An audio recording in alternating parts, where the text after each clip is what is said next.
I am going to perform a nasogastric intubation this morning. I've identified my patient by his name and date of birth. I've explained the procedure to my patient. I have washed my hands. I have gloves on.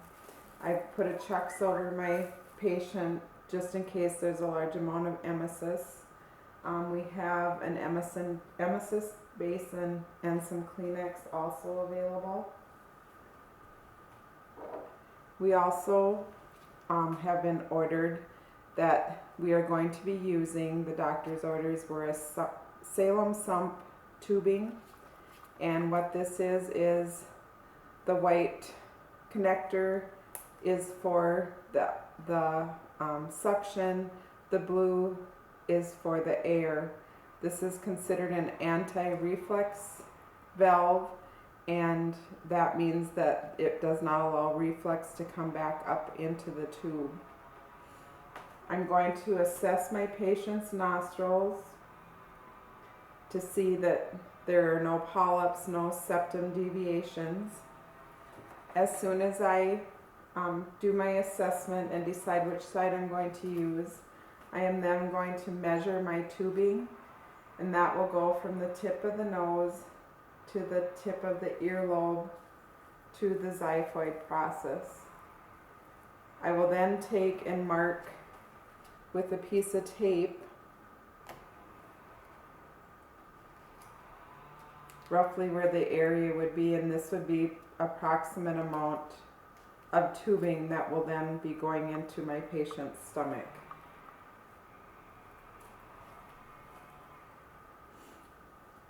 I will then lubricate 3 to 4 inches of my tubing, and I will have my patient look straight ahead, and I am going to start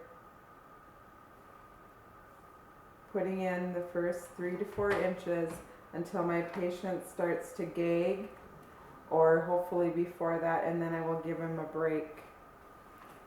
I am then going to have my assistant come with her cup of, and have him take some sips of water.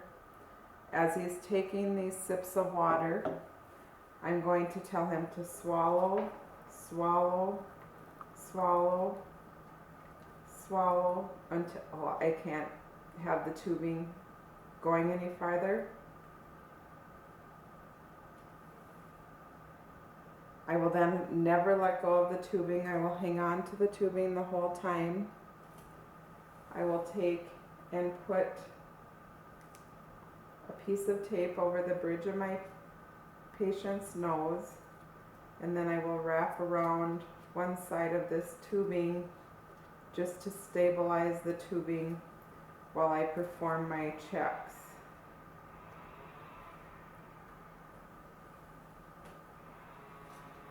I will then take a 60 cc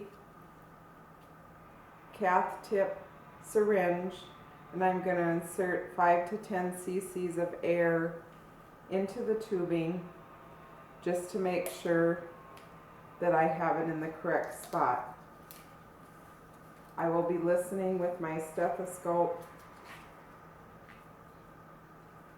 as I insert the air, and I will listen to the fundus in the stomach over to the left-hand side of the xiphoid process.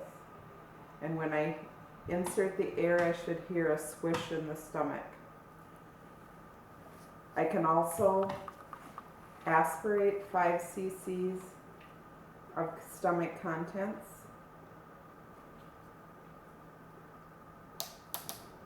Reclamp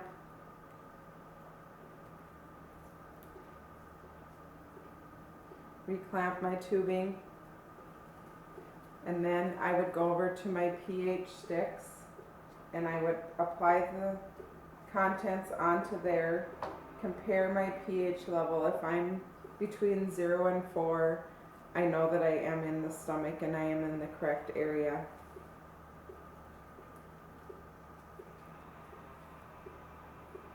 I would then finish attaching my tape so that we secure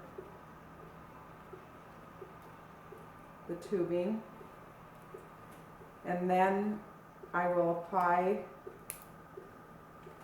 my suction to the tubing.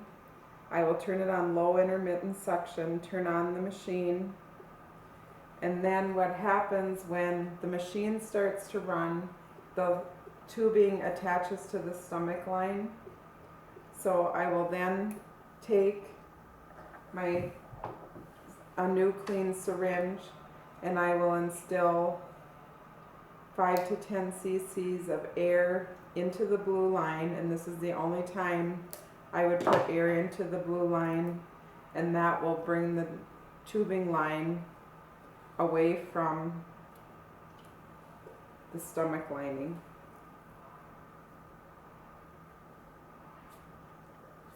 One other check I could have done was if my patient was experiencing a lot of gagging during the procedure, I could have opened up his mouth and looked in the back of his throat to make sure that the tubing hadn't been coiling in the back of his throat.